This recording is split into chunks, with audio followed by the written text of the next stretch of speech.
TARIQ Ramadan, our guest, his new book, The Quest for Meaning, Developing a Philosophy of Pluralism, is a must-read. It really is. And you explore so many ideas, and one is that we are never totally safe from the dark side of humanity. Yes. That said, how best to fight that? Like, what's really threatening us? I think that, you know, we have to be, in a way, get a kind of lucidity and to look at the things the way they are. Look at yourself the way you are. There are dark sides and very bright, enlightened sides.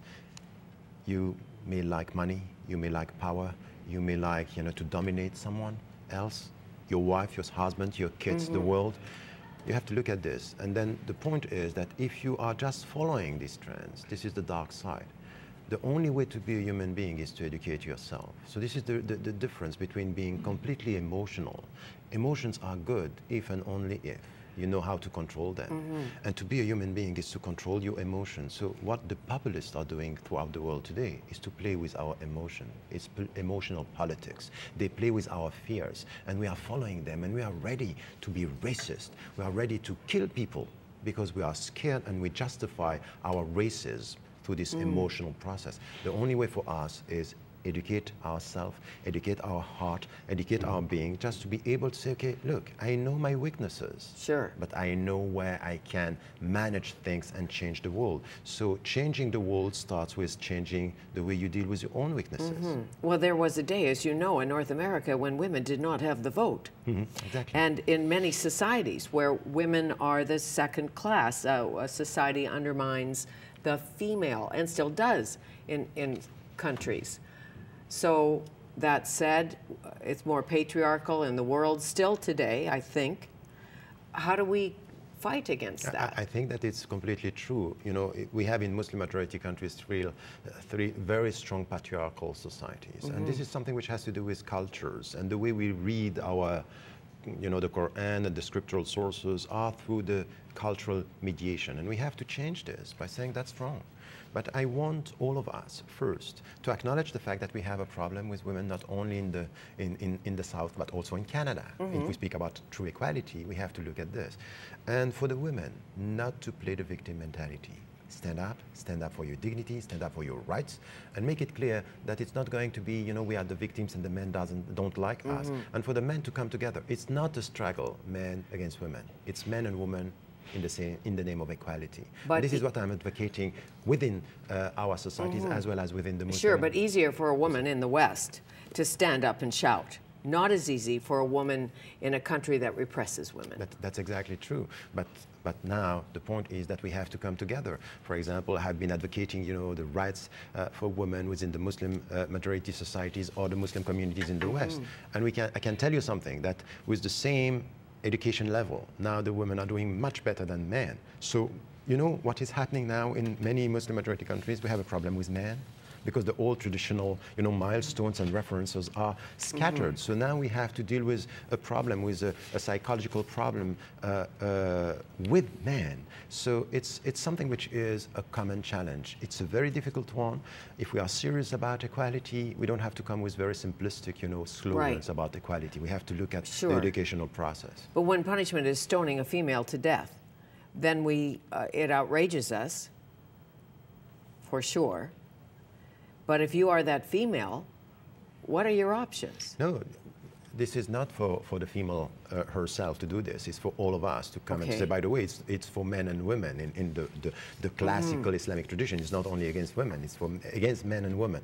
But the point is that what we have to say here is that in the Muslim majority countries, what is happening now, in order because some want to have the feeling that they are protecting religion, they just target the woman, thinking that this is the weak link, the weak, you know, in the chain. This is the weakest dimension in our society. I think that this is completely wrong, and this is where instead for us from the West to look at the Muslim majority countries only through that angle, it might be that if we go and we understand that in the South, what is needed now, it's not only to shout and say we want more rights for women, but we want more education for all, because the liberation process is not only coming with discourses, it's coming with something which is at the grassroots level, helping the woman to be more educated. And what we have now, it's in many Muslim majority countries, and not only, for example, you know, we speak about Egypt, Tunisia, but in Saudi Arabia, you have now women being involved in university, getting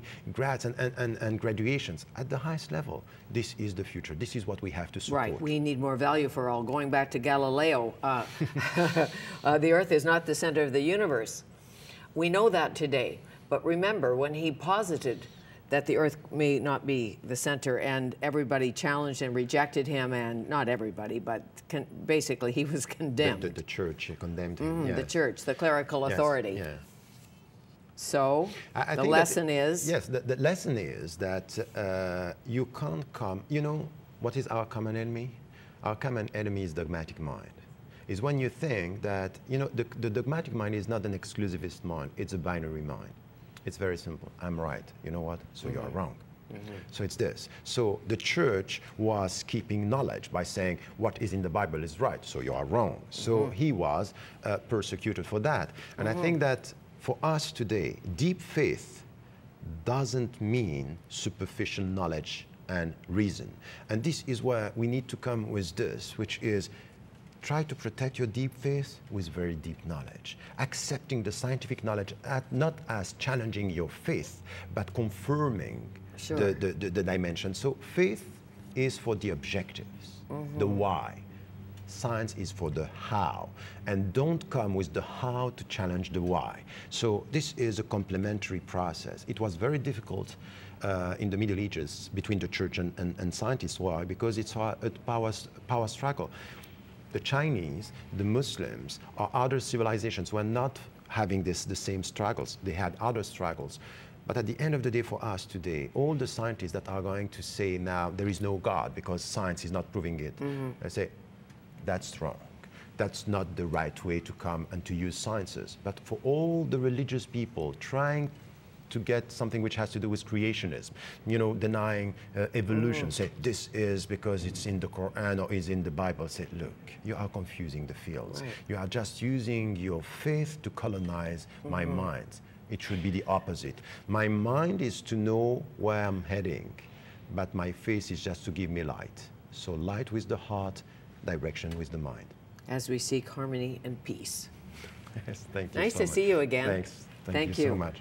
The Quest for Meaning, Developing a Philosophy of Pluralism, TARIQ Ramadan, and he'll be speaking tonight, 7 p.m. at the SFU Siegel Graduate School of Business. I think it's sold out.